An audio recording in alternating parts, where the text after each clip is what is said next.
Good day to you as we begin our second day in critical perspectives on social media use and our first real day of getting into the chapter material. There's a lot of things going on these first 2 days of class, some busy work to get things set up, to get us to know each other better, to establish the credentials of the professor, to have some interactions early on. So keep in mind, first of all, that for today, up until 5 o'clock, you have to get your introduction video posted on D2L. And that you also need to have watched the instructor video from yesterday, and that you also needed to have posted your first two RSC posts, rounding some corners posts, and hopefully have gotten a response already on social media. That's what it's all about, trying to get a response. Today, what we're heading into is discussing the very first chapter in the book. I'd like to introduce it this way. I was on Facebook this morning, like I usually am. I'm on probably 5-6 times a day. I'm old school, I guess you could say. My Facebook pushes to Twitter. I do not use Instagram. I do not use Snapchat. I'm aware of them. I watch other people use them. But I was on Facebook this morning, and I saw a person who I haven't been in contact with for a long time physically. She lives in California. She's a former student of mine from a long time ago, like 30 years ago. She went into the radio industry. She's now posting on Facebook, and she has a romantic situation going on now with a guy where she's posting the photos of a guy that she's dating, and she is seeming like she's trying to say that she likes him, but she's telling him through Facebook. And in fact, this morning on Facebook, the reason that I'm mentioning this is she posted a photograph of her in a dress 2 years ago, and she's posing in a dress and trying to look attractive, like we all are in our photos. Even the basic smile is something we try to do to look attractive. It's very interesting to me what's going on there, that she is at once both expressing herself, her communication is about what's on her mind, but she's also probably trying to get some things to happen with the guy that she wants to date. And then at the same time, behind all of this is the collection of that information by Facebook and the distribution of that data to advertisers that are then going to be trying to get to her in ways to sell her goods.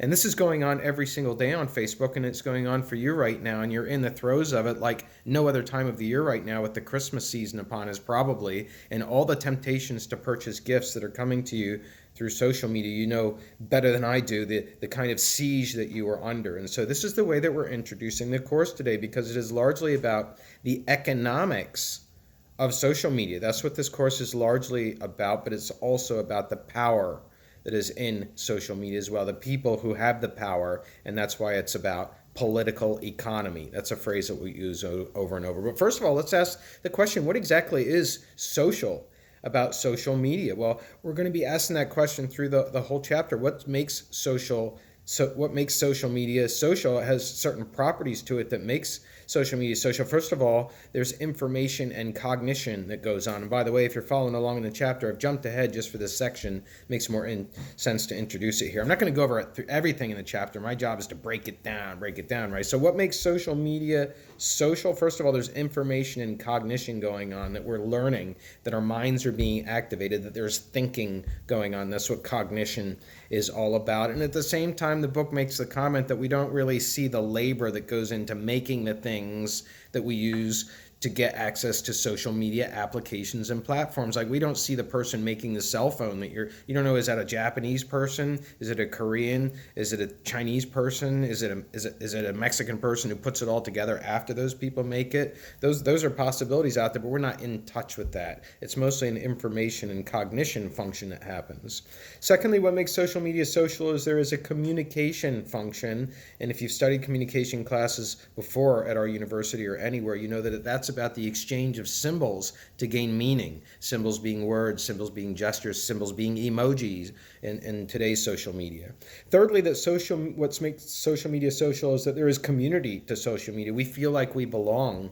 There was a tremendous incident that happened on Facebook that permitted the capture of a group of vandals who broke a bunch of snowmen, artistic snowmen, snow people, I guess I should say. They were snow figures on Main Street. They were all over. If you were down there, you saw them. They were vandalized the other night. There was a video released by the police, put on Facebook, and those those people turn themselves in. They just figured we're going to get noticed. We're in a surveillance society. Another comment, another concept that we'll be introducing strongly throughout this course. So there's community there, right? A lot of people jumped on Facebook and said, I hope they get caught. I hope they get punished. They're starting to create a narrative of what should happen to these individuals. And I guess you could call it community. Is it good or not? I mean, that remains to be seen what happens to them afterwards, whether they're now maybe stigmatized for the rest of their lives. I don't know. It's a question that I would have. And fourthly, what makes social media social is there is collaboration and cooperation. Not always. We're going to see throughout this book, for example, that it is often a potential for collaborating, a potential for cooperating. You could say that there was collaboration to capture these 4 people or to these 5 people who vandalized the snow figures, or at least get them to come in. There was a sense of collaboration there, but are social media used a lot to collaborate with each other, or are social media more expressions of individualism or expressions of corporatism, profitism, or is it really about working together, cooperating together without any money to get things done to improve our conditions? All right, so this chapter is about introducing a theoretical framework after we've now established that social media are social, a theoretical framework that is going to rely on a bunch of academic foundational knowledge to help us come up with what is known as a critical perspective to analyze social media use. We're going to be critical, and that involves a whole higher other level of thinking. And it's going to involve, for example, looking at the relations between power, between the economy, and between politics. Those 3 items are sort of interplaying with each other throughout this course: power, economy, and politics. And this is frankly where the mind-blowing part of the course comes in as we get into it. It's not going to happen today or tomorrow. It's going to take 15 weeks to really drill in to see how these 3 things are at play in the context of social media use. So we're going to develop a theoretical a theoretical framework in the rest of this chapter. I do want to mention that there are 2 cases that are cited here to help illustrate what we're going to be taking a look at in this chapter. One of them is on Jeremy Corbyn. He is the labor leader, or what would be the counterpart to the Democratic leader in the United States, the labor leader in Britain, which tips off that this book is by a British author. There will be lots of material in here that you can't relate to. You're not British. There might be some that you know about. Don't get thrown off. Don't worry about this. The basic idea behind this section was that Jeremy Corbyn was unfairly portrayed in social media, was demonized as a left-wing crazy socialist. And that's something that a critical theory would be able to uncover, and that's what we're developing today, critical theory. Similarly, the second example was Edward Snowden. I don't know if you know about this guy. This guy used to work for the U.S. government. He was an intelligence officer, and he released a bunch of information showing that the U.S. government was gathering information through third parties, private information on individuals, from their social security number to the websites that they were visiting. And he blew the stack on that and went into hiding. And it revealed that there is an internet surveillance industrial complex. You can handle all those phrases together. In internet surveillance security, you might want to think of it as well, industrial internet complex, like those guys caught for beating up the snow person. Like every time you go out of your house and you're captured by your neighbor's webcams or ATM machines, or you go onto security ESU, and then you get on your computer and your IP address is logged and you're being tracked by your social media. That's the apparatus that we're talking about. We'll get much more into that in this course, believe me. All right, so let's move on now. We're going to develop that theory, right? It's going to take some hard work, and stay with this reading. Do not abandon this because it's hard. This is hard. It's meant to be hard. It's critical theory. It's forcing your brain to exercise. So stay with the reading on this. Even if you don't understand a lot of it, you are going to get a lot of impactful meaning from this reading. So we're going to develop the social theory from this reading right now, and we're going to be borrowing from other fields. Although this is a communication class, we're going to borrow from social theory, which comes out of sociology. We're going to be talking about social theory today. And we're also borrowing from social philosophy, which is found in both philosophy and sociology departments, depending at the university. We're borrowing some literature there. Communication does this. We're an interdisciplinary field. So let's talk first of all about the idea of critical thinking. Critical thinking is part of developing a critical theory. We're developing a critical theory. Let's keep our eye on the ball for that. So critical thinking is about discovering and analyzing the power that exists within media, and specifically social media for this class. So we're going to look at who owns the resources, who owns the software experts, who owns the companies, who owns the platforms, who owns the brands, who owns the products, who owns the advertising agencies. We got to look at who owns the various players that are involved in the production of social media content. And that's going to also key in on the resources that are involved there. Resources and who owns those resources are part of critically thinking about power. And then we're also going to look at influential people. It could be an Instagram influencer. It could be a YouTube influencer. It could be a video gaming influencer. PewDiePie is a great example. This is an example of influential people within power structures that we're looking at because we're critically thinking about media. We're also looking about elected officials. Elected officials, they have access to power because they make decisions about policy, about laws, about regulations, about judicial decisions in our country. We're also going to look at money, right? Where is the money being made? Who is making the money? Who is not making the money? Who are unpaid workers? Are you an unpaid worker?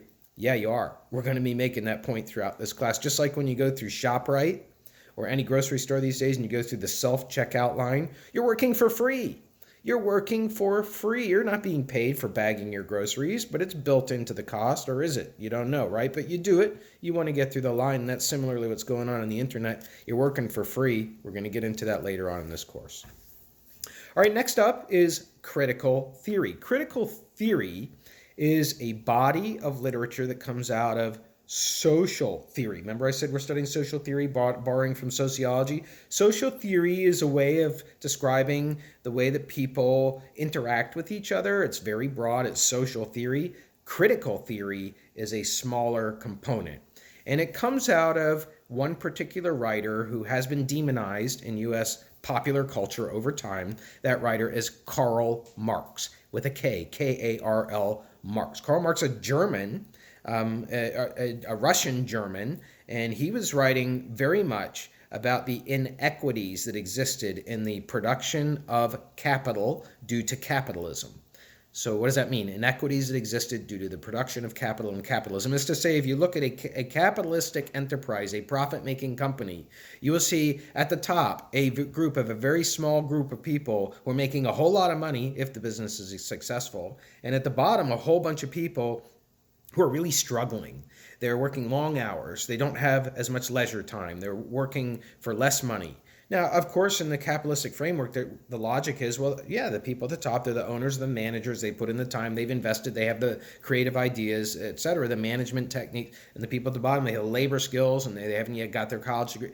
Yes, that's part of the equation as well, but there's this other part that is looking at the grave inequities that exist today. The fact that you even have homeless people in the United States is mind-blowing. If you go to other countries like Sweden, for example, you never see anybody who's homeless. So Karl Marx focused very much on this. He was looking at manufacturing. At this time, there were no unions when Karl Marx was writing about manufacturing in Germany, and you had a lot of people working in really awful conditions, 12-hour days, no lighting in the area. There were children working for many hours, a lot of the things that have been corrected, but the same basic premise is at play today. So what's Karl Marx about today? Why is he still of relevance today? Because he got a bad name when the Soviet Union used communism based on Karl Marxian theory, and then later Cuba as well, and then North Korea, and also to some extent China, all basing to some extent their theoretical framework for their government on Marxism. Marxism got misabused. That's the position of this book. And what Marxism is really about today is making sure that we critique capitalism. Don't just let it exist in the background governing our everyday existence while we're sitting there in mountains of debt on our credit card and being susceptible to more temptations every single day on social media. Let's critique capitalism, understand what it's doing to us. Secondly, it's also to say that Marxism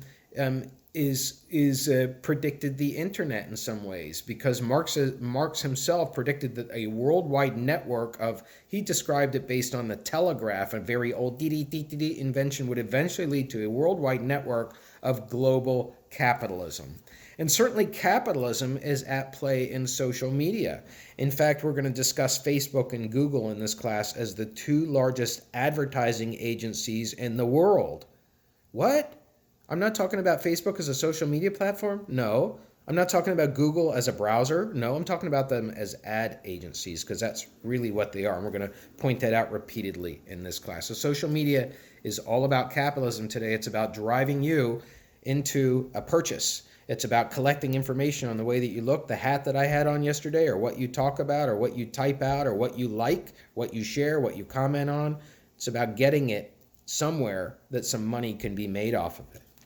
So now let's move to what are the components of critical theory as it's emerging here. What are we saying critical theory is about? We're going to be using critical theory through the whole course to analyze social media. So number one, critical theory is normative. It's normative, meaning that you have to look at what's good for society. Is it good for society that we have a lot of people who are addicted, absolutely addicted to social media? Is it good? Is it good for those people? Is it good for them if they're in their rooms all day long? Is it good for them if they are bullying or being bullied? Is it good for them if they're fishing? Is it good for them if they're lonely and they're looking for somebody to meet up with? I don't know. It's a question that we have to ask. It's a question that is about the normative dimension. Secondly, critical theory also critiques domination and exploitation. We have to look at domination and exploitation.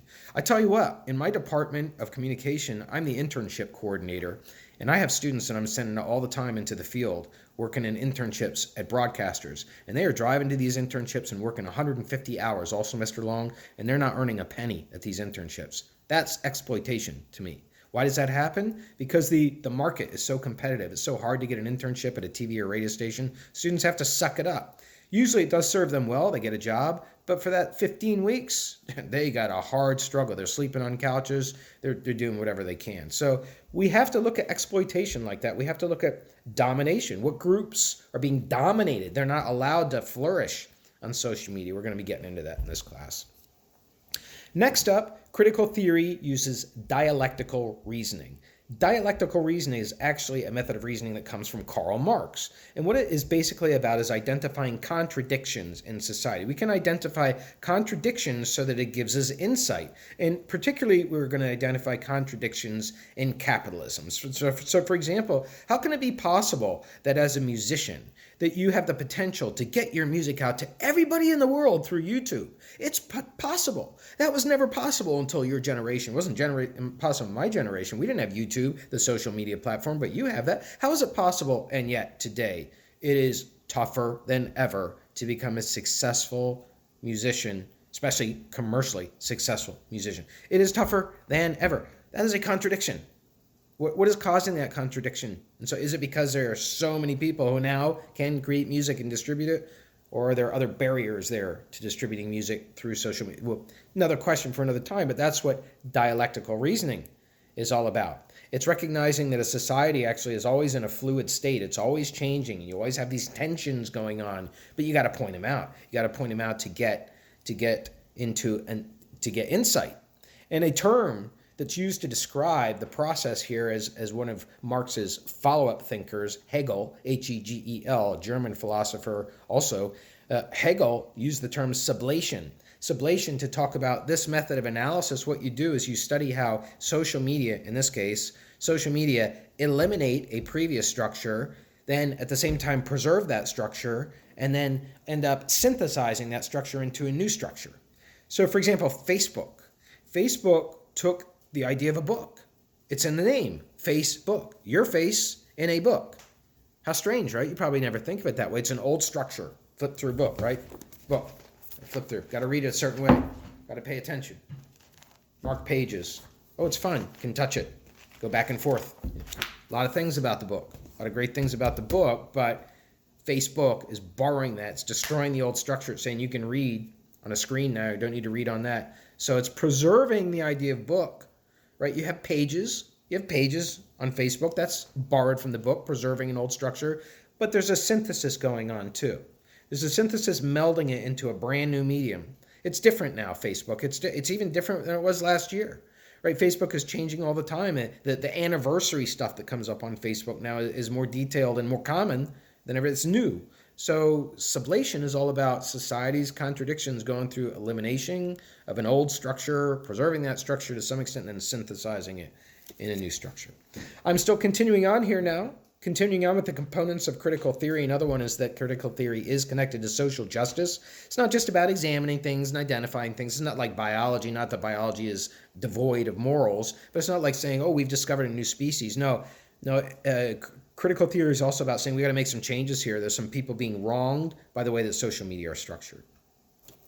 Next up, critical theory is also about critiquing ideology. Ideology is something that comes out of that Frankfurt School. It's a way of seeing the world. That's a cheap way, a quick way of thinking about ideas. It's a framework, a way of seeing the world like through the world of a religious person or a Catholic religious person, or seeing the world through a baseball player, or seeing the world through a person who likes country music, or seeing the world through being a professor, or seeing the world through being a salesperson. Kind of describing how you can envision what ideologies are about, God, country, big ideas, but also how you treat others, and what matters in life, what makes you happy, the value of money. These are all questions about ideology. So we critique ideology when we perform critical theory, because there's ideology, a way of seeing the world, is always present in social media. Next up, and relatedly, we are also, as a component of critical theory, critiquing political economy. Political economy, getting more specifically into that now. Political economy, as Marx talked about, is the accumulation of capital. The accumulation of capital and wealth. I'm sitting here in my house right now. This is a house that I have built. I couldn't have built this house when I was 23 years old. I was a broke student getting out of graduate school, getting my first assistant professor job with $15,000 of debt. I had to pay that off. I had to get a job. I had to get promoted. I had to earn more money. I had to, at the same time, balance my family life. 2 kids and a wife and 2 dogs over time. And we slowly accumulated capital. We bought a fixer-upper house. We fixed it up. The market rose. We sold it, made a little bit of money, bought a lot, built our own house, saved some money there. This house, we got more wealth now. We're reducing our mortgage. That's what's going on when we're talking about the accumulation of wealth. Who is accumulating wealth out there in the social media world? Is it the Facebooks? Is it the Twitters? Is it the Instagrams, which is part of Facebook? Is it whoever else? Google Plus? Is it YouTube, which is owned by Google? Who is it? So we look at capital accumulation. We look at commodities when we look at political economy. Commodities are turning behaviors and thoughts into things that can be purchased and sold. I have another friend on Facebook, also a former student from ESU. She's selling beauty products all the time on Facebook, and it's very much part of her networking on a daily basis on social media book to sell her face. She's constantly using her products and using that as a thing that she is selling to sell the cosmetic products that she's using on her face. And ultimately, political economy comes back to exploitation. Is who is working for free? And what about those people making those cosmetics? Are they making the big bucks from all the money that Facebook's making off the cosmetics? That's a question. Are those people, where are they? Who's making those rouges? Who's making those eyeliners? Who's making the skin creams? Where's that being? What materials are being used? That's all game within critical theory. All right, so now let's talk about critical theory approaches. Critical theory approaches are 2 that have been combined into a third. So the first one is called the Frankfurt School. I mentioned it briefly a moment ago. It refers to a school in Germany, in Frankfurt, Germany, where a lot of German philosophers, among some Hegel, studying ideology. Mentioned ideology before. Ideology has that component of looking at ways of seeing the world. It's judging those ways, saying that some are ethical, some are not. It's ideological thinking. That's the first school. The second school is critical political economy. Now, I know we're throwing a lot of these words around, and a lot of jump. It feels like a big Scrabble game, doesn't it? Feels like we're using that word critical. We keep piling it on top of others. That's what's happening. We're stretching your mind here. We're stretching it in ways that haven't been stretched. It's going to take a while. This is the way this course is going. Critical political economy is looking at the ownership of media and whether the ownership should be capitalist in its nature or not capitalist. Is it a good thing for media to be capitalist, to be profit-making? And where is it good, or is it not? Critical political economy, not just political economy, politics and economy, but criticizing through a theoretical framework, politics and economy, also looks at the study of power relations, the relations between owners of Facebook, Mark Zuckerberg and crew, and the U.S. government when it comes to getting private information about people who may have posted something and then went out and committed an act that they may put them as being a suspect of a terrorist attack, like what happened in Jersey last week. What's the power relation there between government and between social media? There's a lot of different academic terms for political economy. You see it's got a rich tradition. You're reading this chapter, you're reading deep, you're seeing I'm just skimming the surface. You see there are a lot of different traditions, including communication studies. Communication studies has a dimension of it that is analyzed critical. It's looking at this distribution and production of content across different platforms, including media platforms, but also in small group communication and in public speaking, interpersonal communication, but social media. It's a communication course that you're in. We're looking at the production of content, the distribution of content, the targeting of that content at audiences, the making of meaning by that content of audiences, the targeting of audiences by advertisers, and the inequities of people who are shut out of the communication that goes in that. That's all part of our field. We'll be taking a look at those things in this class. And so what's happened is this book is connecting those two schools to come up with its own critical theory. It's advancing its own theory, right? That's what this book is doing. That's what you have to get to the end for that theory to come complete. It's like a thesis and a speech. And it's basically putting these two things together into a term called reification. Did you pick up on that word, reification? That's where the relations between people take on the properties of being a thing. Instead of being relations, they are a thing. And that enters what is referred to as a phantom objectivity, meaning the relations are becoming a thing that seems objective, but it's not because you have human involvement in this. So this is a really tough thing to get your head around at this stage in the course. I realize that. But let me give you some examples. Capitalist media, they reduce human beings to consumers of ads and commodities. When you get on your social media, you are being targeted immediately for ads and things for sale, especially this time of year. It's unstoppable. And it's encroaching all the time. You cannot watch a YouTube video without watching an ad that is now popping up in the YouTube video just when you go to stop the video or to pause the video or to adjust the sound. Now the ad is inserting itself when you're interacting with it. And the biggest irony of all today was I was watching a news report on Tom Steyer, a Democratic billionaire running for candidate. I was watching a news report on CNN and I went to turn it up because it was too low for me to hear. And the minute that I hit it, an ad came on for Michael Bloomberg, another candidate who's also a billionaire, who's buying a lot of ads. And it was just ironic to me. And so this is what is doing is reducing human beings to consumers, to constantly be in that mindset of purchasing things. That's what reification is doing. It's making relations between you and me, between me and my former student who is selling cosmetics, about commodifying, about turning our talk and our relations into things that can be purchased. It's basically making human beings an instrument for economic profit. Now, I know that hurts. I know it takes away some of the innocence of social media. I know it makes it seem like it's more demonic than it really is, and that's not the point of this class. The point is to develop a critical theory and a critique of the political economy of social media, and that's what I'm going to go into for our final section for today. A critical theory is about critiquing the political economy of social media. So we are going to look at the globalization of capitalization across social media. You know, China doesn't have Facebook, but it has its own Facebook. Weibo, that's what it has over there. It doesn't have our Facebook, but still it has the idea of commodifying, selling things on Facebook, and how that also leads to imperialism of knowledge, that some knowledge pushes its way into other parts of the world and makes you think that it's automatically true. For example, there were years in this country where we thought that Iraq had weapons of mass destruction. We launched a whole war for that. Social media in its nascent stages, early stages, had a lot to do with the beliefs that Iraq had these dangerous chemical weapons. They did not. Okay, so that's something that was wrong, and that can happen. That can happen in a profit-making system.